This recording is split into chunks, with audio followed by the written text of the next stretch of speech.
lines in here to show you how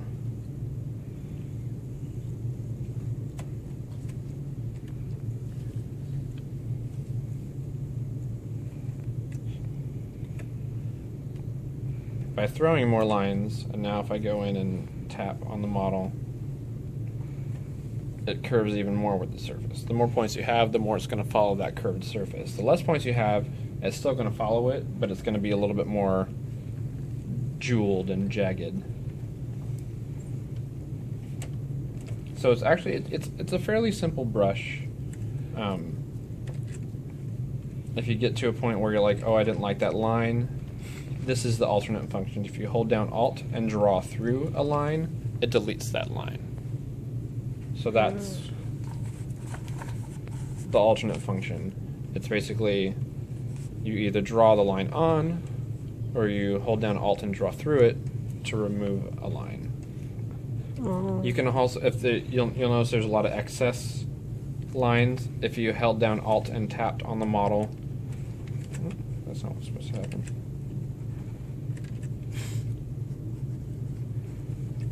Well, if you hold down Alt and drag away from all the lines that you drew, it gets rid of all the excess stuff. It's not necessary, but if you have a lot of excess lines, it might be hard to visually see what's going on. So it's kind of a way to clean up what you drew. But yeah, so now I'm gonna tap. I have that model on there, and there's your object. Now from this point, there's only really one more step that's left, and that's separating this object from what you drew it on. So that surface that you actually drew on is connected to that object. So if I removed the mask, if I held down Control and drug in the blue, and if I tried to move this object around, it also moves that other surface. But we don't want that. We want this other surface to be gone. So there's a couple things you can do. The easiest thing is to separate the two. And the way you do that, I'm going to turn on the magnifying glass real quick, is in the subtool menu. So in the menu right below that first box, subtools, if you go down to where all the buttons are and go below delete,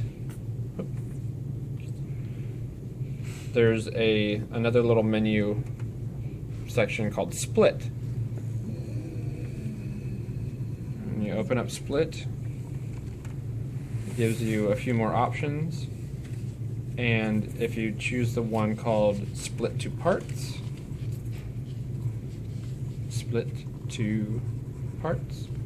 if you tap on that button and then hit OK, we'll scroll up our subtool menu, and now you'll see that the sphere is by itself, and that object that we created with the Topology brush, or the Topology brush, however you want to call it, is now a separate piece. So you could, if there was more things you wanted to draw on that sphere, but you didn't want to do it now, you could hide it. And then all you would see is the piece that you drew.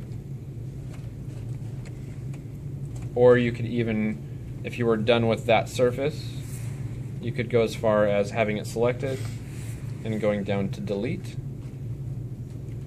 hitting OK and deleting it altogether. So that way all you have left is that new piece of geometry that you created, that new object. Oh, so you delete the sphere. Yeah, but only if you are done with it. You know, if you had, say, a character that you were drawing a lot of armor pieces on, you wouldn't want to draw them all on at once. You'd want those all to be separate. So you draw one, split it, go back to that main surface, draw another piece, split it, and then once you were done with it, then you could either hide it or delete that that drawing So surface. split this one first, Yes. and then draw another one on the sphere. Yes. Oh, Exactly. You don't want to draw them all together because most likely you'll want those each to be separate pieces anyway, unless you're dealing with a mirroring situation. Like if you're drawing on one shoulder and it was doing the same on the other, then there's another option called split to similar parts, which is right above split to parts, and you do that so that way those two pieces stayed together, but the surface that you were drawing on separated. So that way you can still have those two pieces together, and you can still work on one side and it works on the other as well. Just like when you're working on the face, it keeps that symmetry. But let me see if I miss anything, because that's really.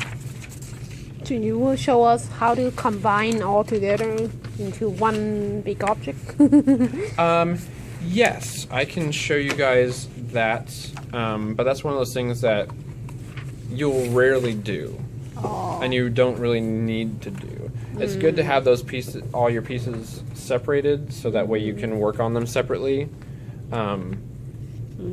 If you were printing out something, you'd actually save it in another format, and that would combine everything. So you wouldn't have to worry about going in and combining everything.